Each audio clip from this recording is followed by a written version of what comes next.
할렐루야. 신앙 기초 다지기 18주 과정 첫 번째 시간을 맞이했습니다.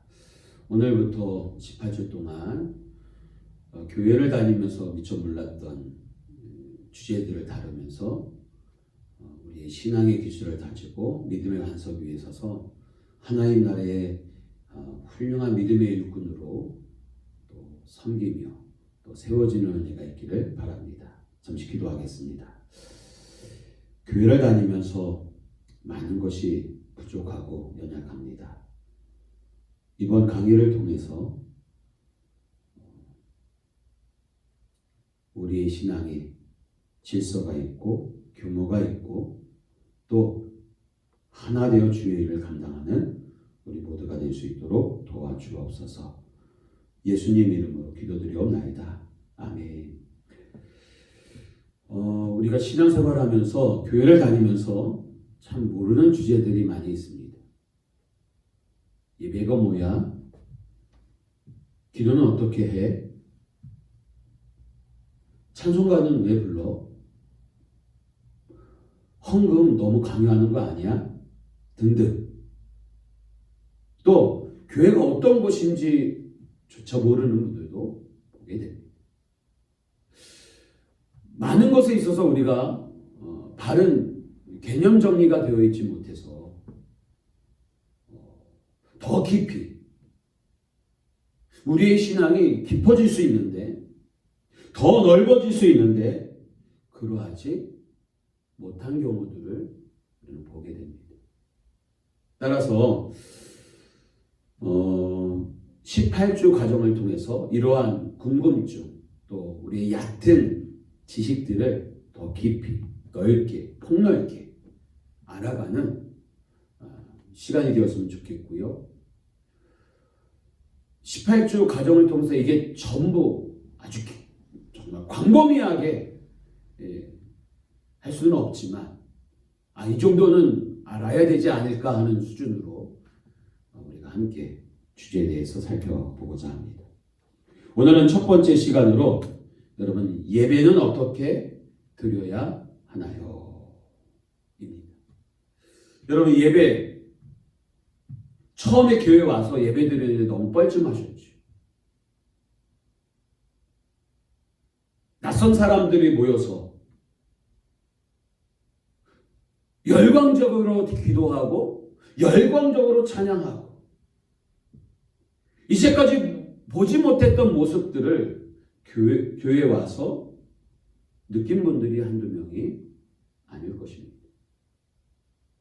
그럼에도 불구하고 많은 분들이 교회에 와서 앉아 있으면 마음이 편하다, 안정을 찾는다 하는 말을 종종 듣게 됩니다.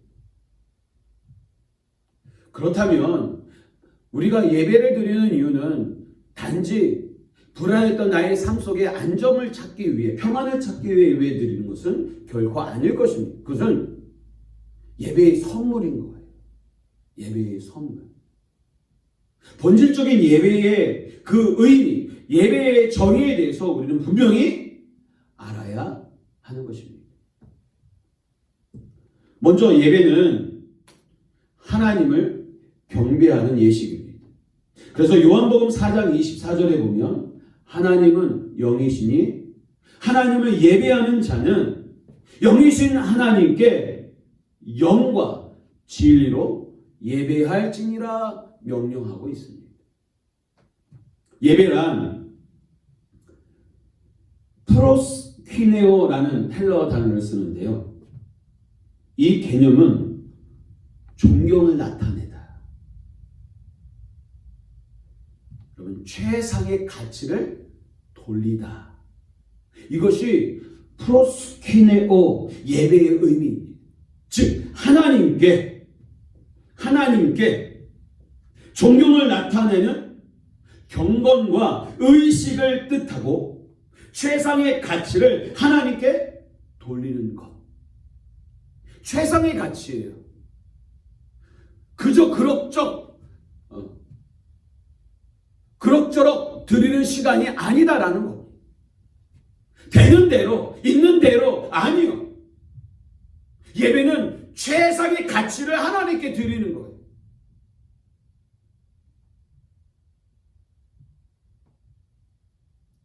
그래서 하나님을 높여드리는 것, 그것이 경배입니다. 우리가 예배하는 대상은 창조주 하나님과 그의 아들 예수 그리스도, 영이신 성령님, 곧 삼위일체 하나님입니다. 하나님은 세상을 만드시고 운영하시며 역사를 이루시는 분이십니다. 그 아들 예수 그리스도는 하나님의 사랑의 뜻을 보여주시고자 이 땅에 인간의 몸으로 오셨습니다. 그리고 십자가에 달려 돌아가셔서 인간의 죄를 용서하시고 인간을 구원해 주셨습니다.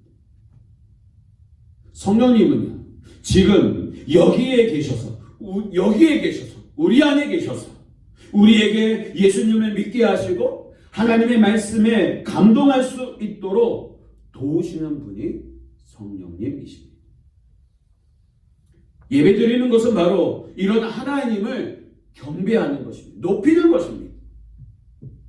예배에 참여한다는 것은 먼저 높으신 하나님을 바라보는 거예요. 목사를 바라보는 게 아니에요, 여러분. 성도들 쳐다보는 시간이 아니에요. 교회 분위기, 교회 건물, 조명 아니에요. 하나님을 바라보는 시간이 예배예요.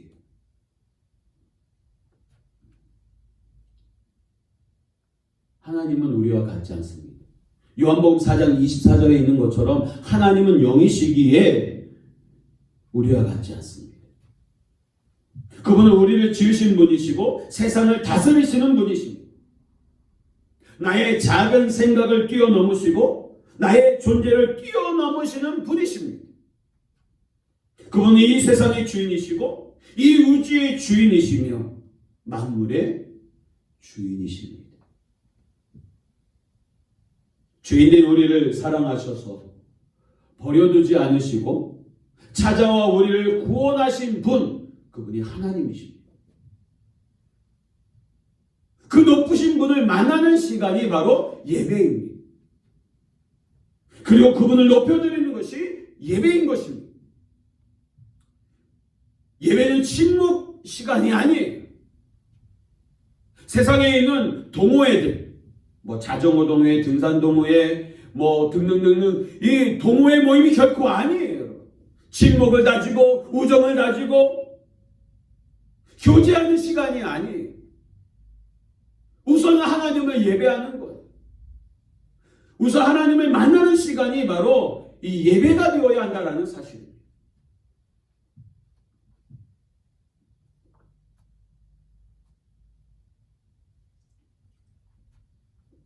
둘째로 예배에 참여한다라는 것은 높으신 하나님을 통해서 낮아진 나를 발견하는 시간이 예배입니다.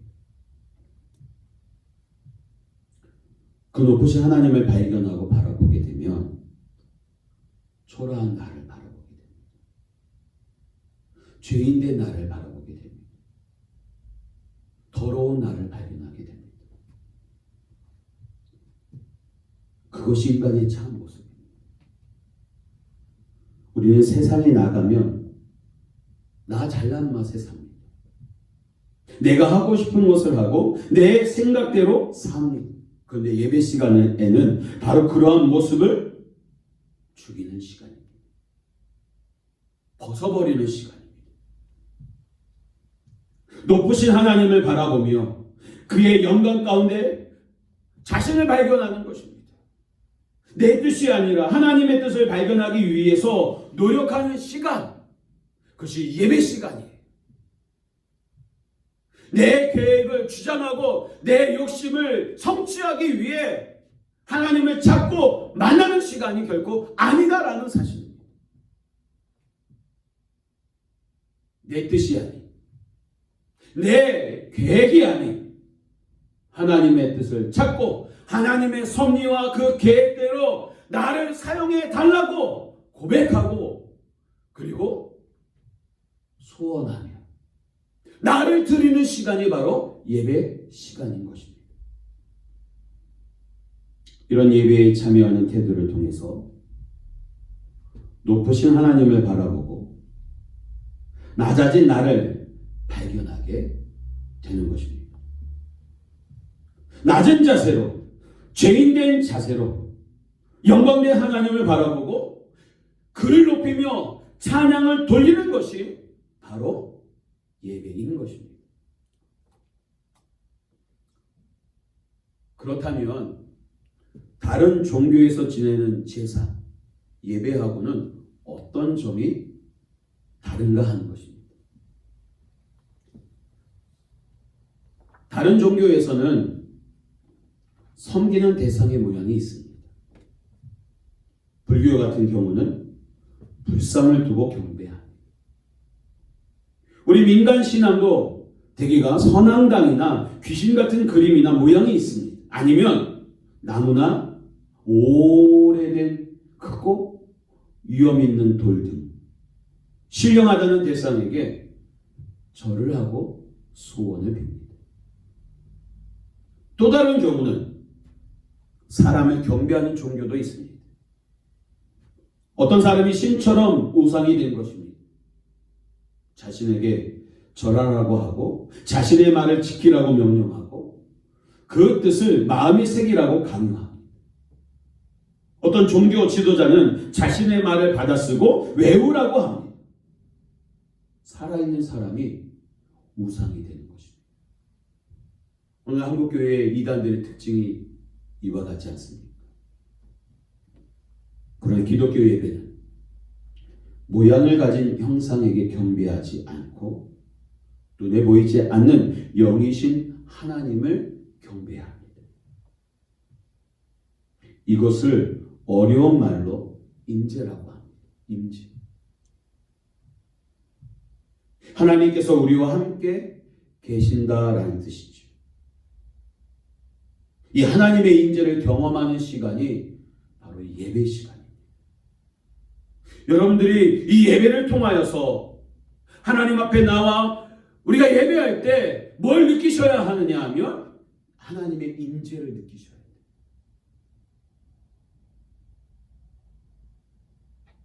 눈에 보이지 않는 하나님을 만나기 위해 방해되고 장애가 되는 모든 요소들을 우리는 뭐예요? 미리 준비해놓고 막아놓고 예배를 통해서 하나님을 만날 수 있도록 하나님의 임재를 느낄 수 있도록 집중해야 한다라는 사실. 이 말은 다른 사람들이 하나님의 임재를 방해하지 않도록 해야 한다라는 사실입니다.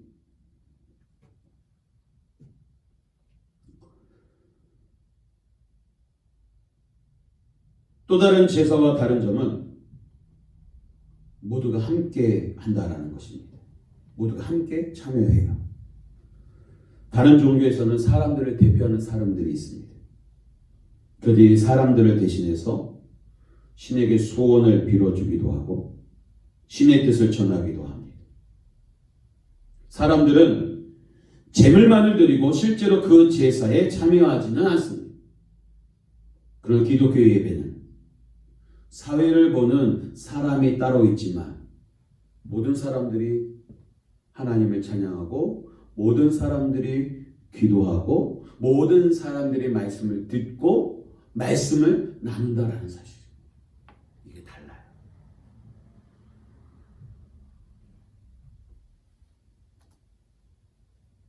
그런데 성경에 보면 이런 궁금증이 생길 수 있습니다.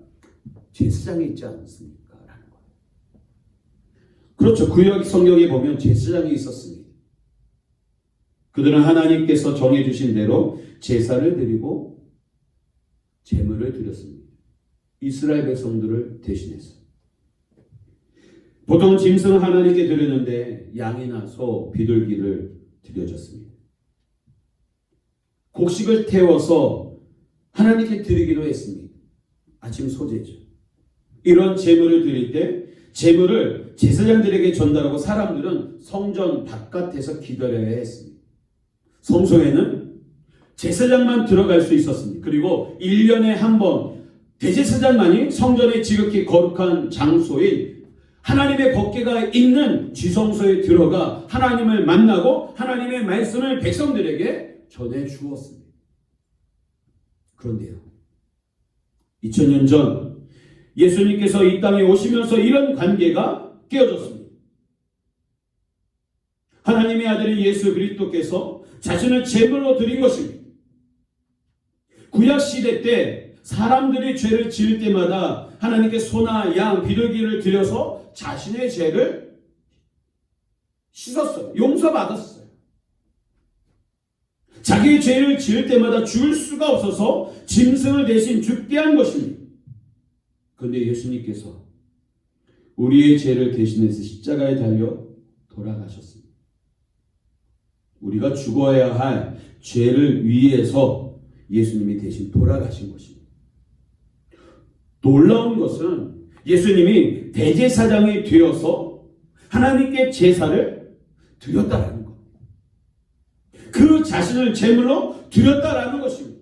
여러분 성경에 보십시오. 예수님께서 운명하신 십자가에서 죽으셨을 때 어떤 사건이 벌어졌습니까? 성소에 있는 휘장이 위로부터 아래로 갈라치셨어요. 1년에 한 번 대제사장이 지성소에 들어가 하나님을 만날 수 있었던 이 구분의 이 휘장이 찢어졌다라는 사실입니다. 이 말은 무엇입니까? 이제 예수 그리스도를 믿음으로 은혜의 보좌 앞에 누구나 나아갈 수 있게 되었다라는 사실입니다. 우리는 영적인 제사장입니다. 영적인 제사장. 우리 모두가 이제 제사장으로서 모여 예배할 수 있는 거예요. 주일 예배는 여러분들이 한낱 개인의 예배자이지만 그 예배자 이상의 영적 제사장으로서 예수 그리스도께서 제물 되셔서 우리를 구원하시고 하나님 앞에 나아갈 수 있는 그 믿음의 길을, 구원의 길을, 생명의 길을 여러분 우리에게 주셨다는 사실.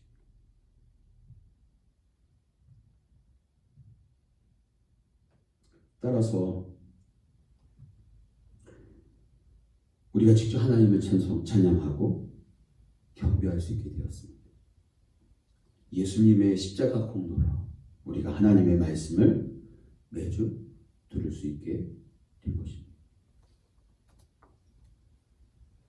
네 번째로, 그렇다면 예배의 또 다른 의미가 무엇이냐라는 것.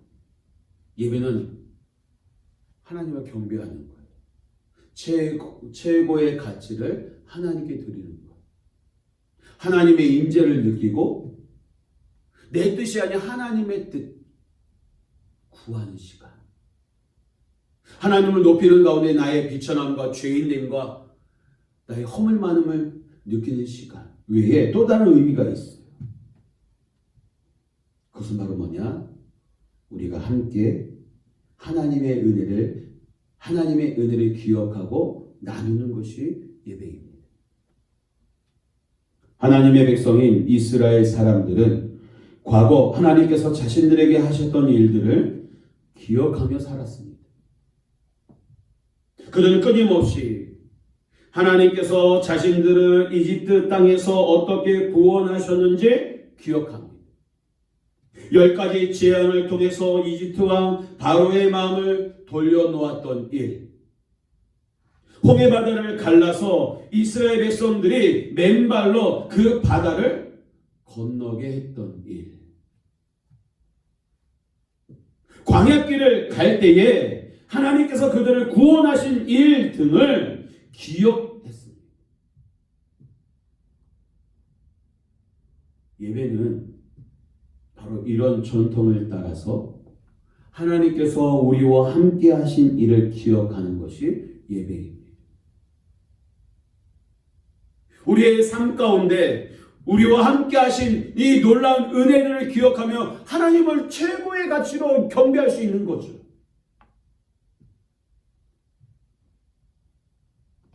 먼저는 하나님께서 나를 구원하신 이 구원의 감격을 가지고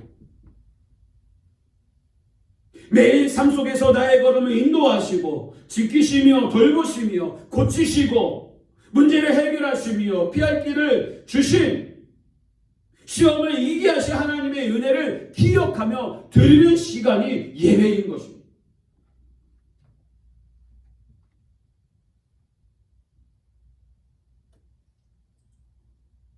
이런 기억을 통해서 우리 하나님을 우리 마음속에 뭐예요? 간직할 수 있는 거예요. 그래서 그런 일들이 과거의 일이 아니라 오늘도 우리 마음속에서 현실이 되도록 한다는 것입니다. 그리고 그들의 일이 아니라 우리의 일이 되도록 하는 것입니다. 그러면 동시에 우리가 하나님을 기억하듯이 하나님께서 우리를 기억해 주시기를 기원하는 것이 예배입니다. 영적 제사장으로서 와서 예배하면서 저를 기억해 주세요. 하나님의 딸, 하나님의 아들, 나를 기억해 주세요. 하나님의 인체를 느끼고 있어요. 나는 하나님을 최고의 가치로 드리고 있어요. 나를 기억해 주세요. 예배.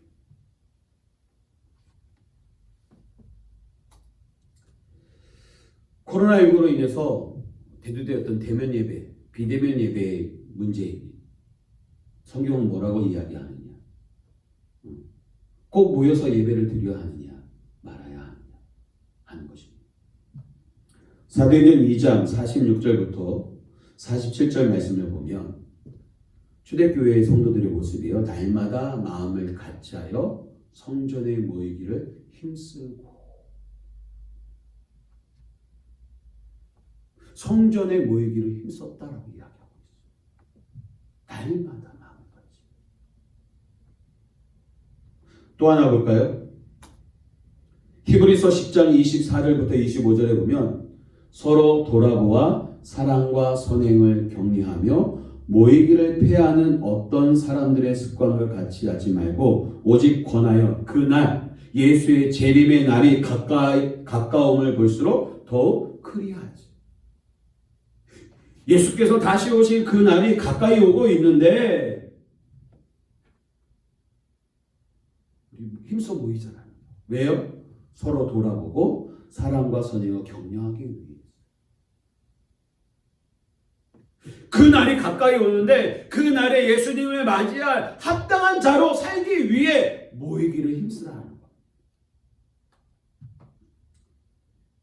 교회는요, 신앙 공동체입니다. 신앙 공동체라는 말은 예배 공동체입니다. 따라서 우리는 모여서 예배해야 합니다. 하나님께 영광을 돌리는 곳이 교회입니다. 특히 교회는 하나님의 백성들이 모이는 곳입니다. 하나님의 백성들이 아닌 자들이 모일 수 있습니까? 구경하러 올 수는 있죠. 구경꾼이지 예배자는 아닙니다. 교회는 하나님의 백성들이 예배하러 모이는 곳, 교회입니다. 예수 그리스도 안에서 우리는 한 형제, 자매, 사랑하는 권속, 가족이 되었습니다. 형제 자매가 당연히 모여야 하듯이 성도들이 서로 모이는 것은 당연한 일입니다. 우리가 한 마음으로 하나님을 찬양하고 그분을 기억하는 것은 중요합니다. 그럴 때만이 우리가 한 형제임을 확인할 수 있습니다. 하나님도 부모의 입장에서 우리가 함께 모여 예배하길 원하십니다.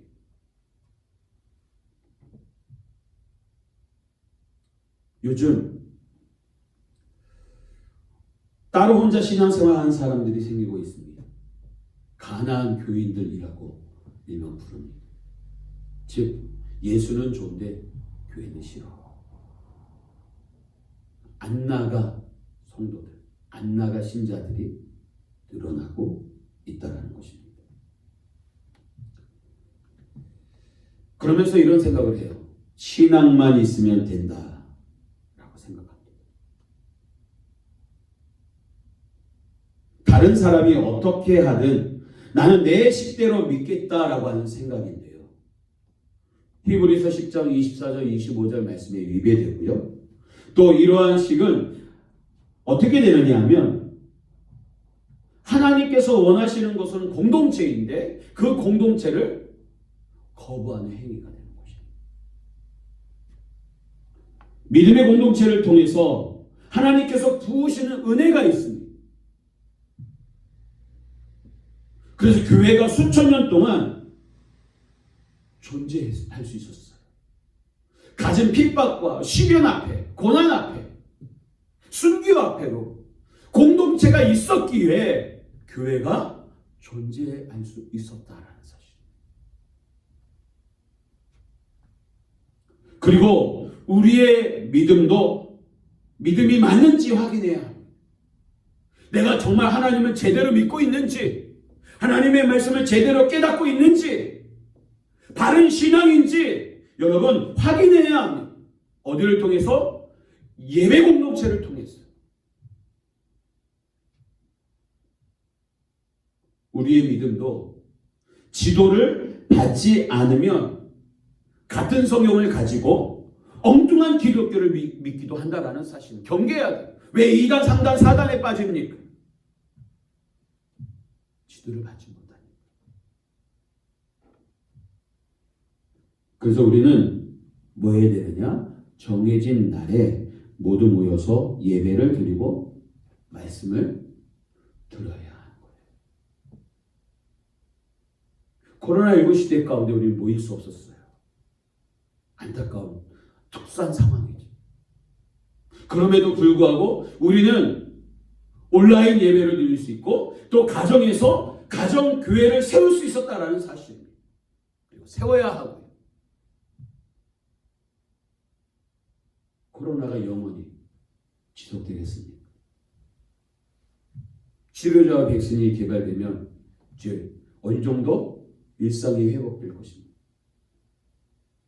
그때까지 우리는 이 특수한 상황 가운데 우리의 믿음이 침체되지 않도록 경계하고 계속해서 영적인 신앙의 지도를 받으며 말씀을 붙들고 흔들리지 않도록 노력해야 하는 것입니다. 초대교회도 마찬가지였습니다. 예루살렘 교회 스데반 집사 순교 이후 박해가 일어나자 사도들을 비롯한 많은 믿음의 성도들이 흩어지기 시작했습니다. 그런데 흩어지고 끝났나요? 아니요. 가는 곳마다 복음을 전했고 예배의 공동체가 세워졌습니다. 특별히 안디옥이라는 곳에는 핍박을 피해 왔던 이들이 복음을 전했고 교회가 세워졌어요. 나중에는 예루살렘 교회에 흉년이 들자 안디옥에서 이 예루살렘 교회를 도와줄 정도로 크게 부흥했다라는. 그 교회에 누가 지도자가 되었습니까? 바나바와 바울이 지도자가 되었고 결국 이들이 이 교회의 첫 번째 선교사로 파송을 받아 아시아로 터키 지역과 더 나아가서는 이 유럽으로 2차, 3차 전도 여행을 떠나는 교회로 뜰 수 있었다는 사실.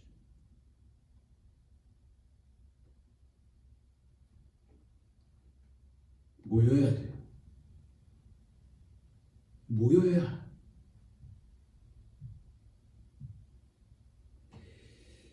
이 예배는요, 4가지의 구성 요소가 있어요. 4가지. 예배의 부름,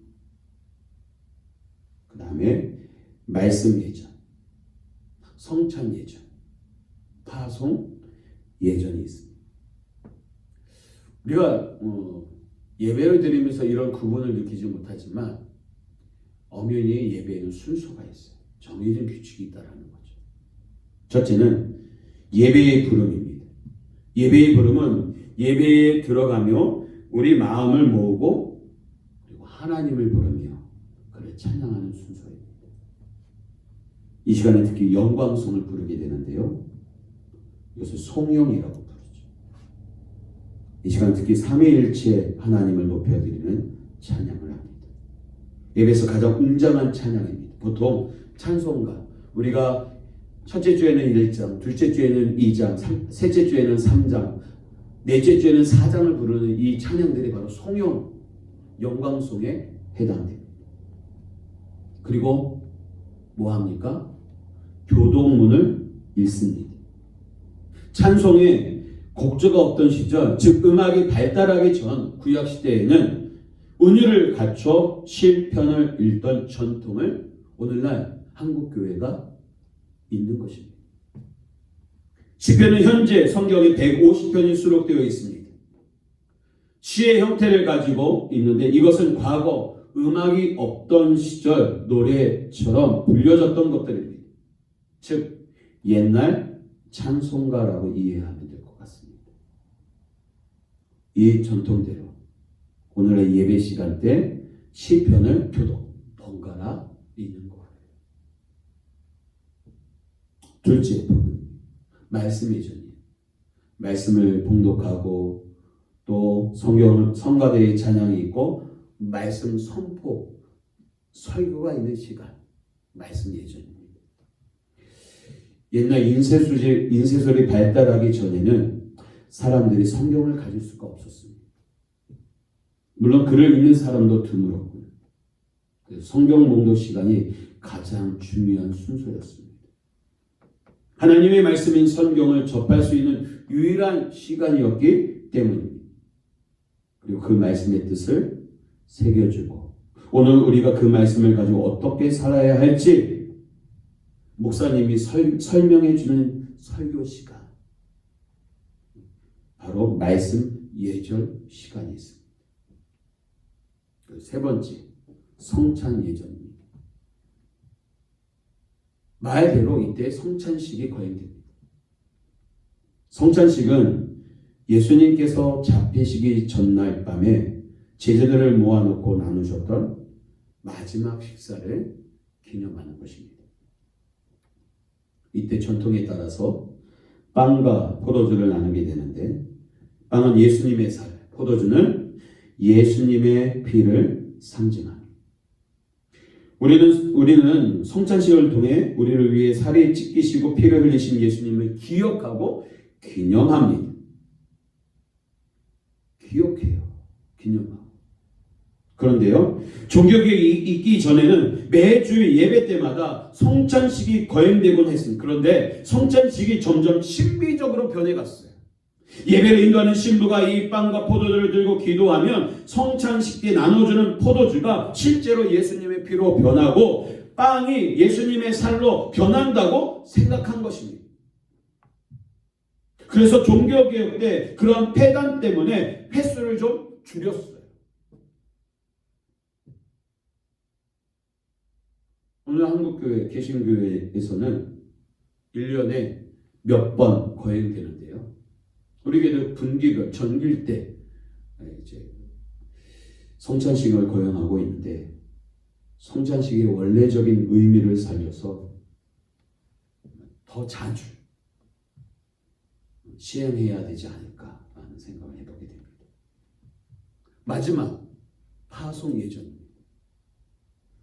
이 시간에는 결단의 찬송도 부르고 그리고 축도도 받습니다. 여러분, 축도의 의미가 무엇인지 아십니까? 단지 목사가 이 앞에서 손을 들고 기도하는 요식행위가 아닙니다. 이 축도 시간은 구약의 성도들에게 머리를 다 하나하나 안수하면서 축도했는데요. 다 할 수 없어서 손을 들고 기도할 때 여러분들이 목사를 통해서 안수를 받는다라고 하는 이 개념이 바로 축도의 시간입니다. 복을 받는다. 하나님의 복을 받는 시간이 축도의 시간입니다. 그래서 예배는 예배의 부름으로부터 시작해서 이 축도까지 온전히 드려야 하는 것입니다.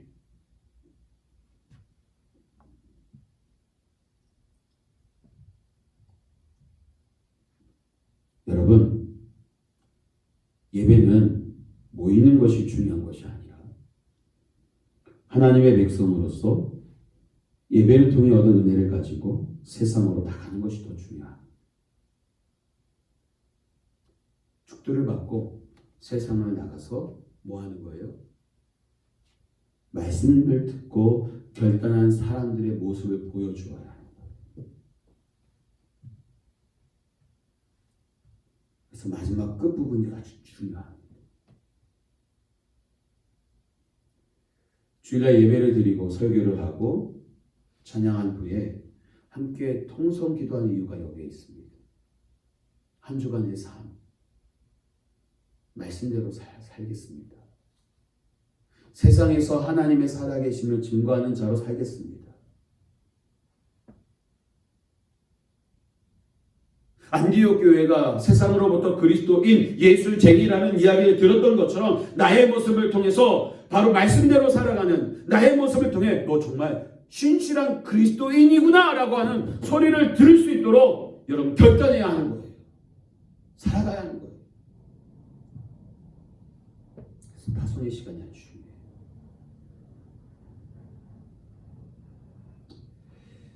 마지막으로 예배를 드릴 때 가장 중요한 것이 무엇일까요? 요거 하나 점검하고 마쳤으면 좋겠습니다. 예배의 주인은 하나님이십니다. 내가 주인이 아니에요. 내가 주인공이 아니라고요. 우리가 하나님께 경배드리는 시간이 예배예요. 예배의 의미가 뭐예요? 최고의 가치를 하나님께 드리는 시간. 그런데 우리는 자주 그 사실을 잊어버립니다. 왜죠? 하나님은 영이시기에 하나님의 눈앞에 보이지 않기 때문에 잊어요. 눈에 들어온 시설, 환경, 사람들, 분위기, 그러면 내 안에 있는 문제, 나를 더 크게 바라봐요.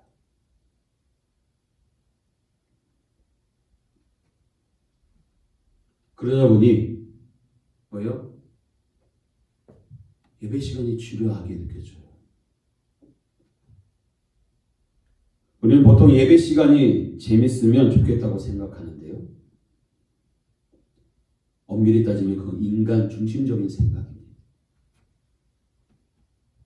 우리가 재미있으려고 예배를 드리는 것이 아니에요. 재미를 위하면 대학로 코미디 개그 콘서트 극장 가셔야 돼요.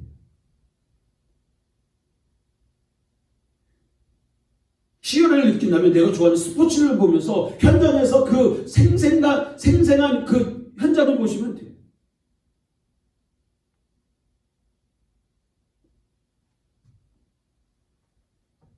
재미있으려고.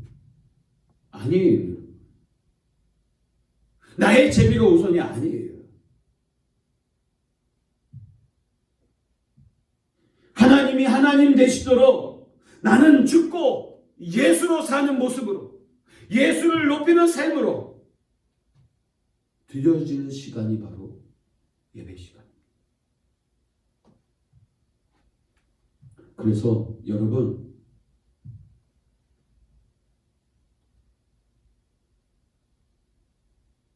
좀 더 진지해졌으면 좋겠어요. 핸드폰 만지작거리고 옆 사람과 이야기하고 주부의 오타 점검하고 예배 시간에 왔다 갔다 하고 아니에요. 그러면 안 돼요. 우리 아이들을 그렇게 교육시켜야 돼요. 안 된다고.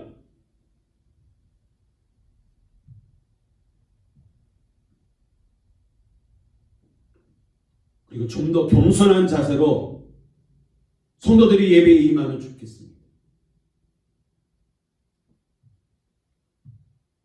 예배가 살아야 교회가 살아요. 예배가 살아야 우리가 사는 거예요. 예배가 살아야 우리 가정에 소망이 넘쳐요. 여러분, 예배에 성공합시다. 예배의 성공자가 인생의 성공자예요. 예배의 성공자가 삶의 성공자예요.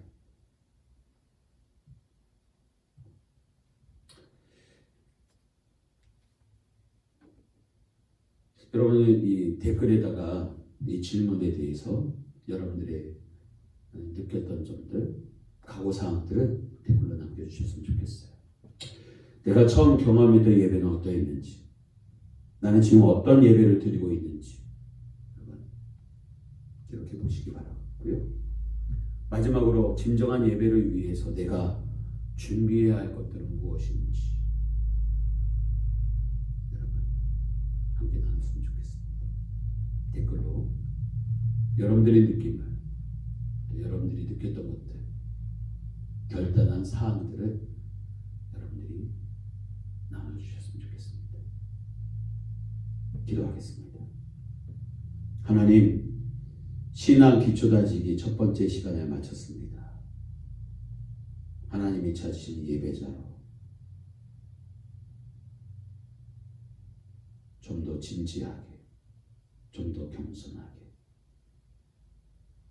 예배의 주인공 되신 하나님을 높이는 예배자로 살게 하여 주시고, 예배 이후 보냄받은 자로서 살아계신 하나님을 증거하는 자로 살아갈 수 있도록 도와주옵소서. 예수님 거룩하신 이름으로 기도드리옵나이다. 아멘. 사랑하고 축복.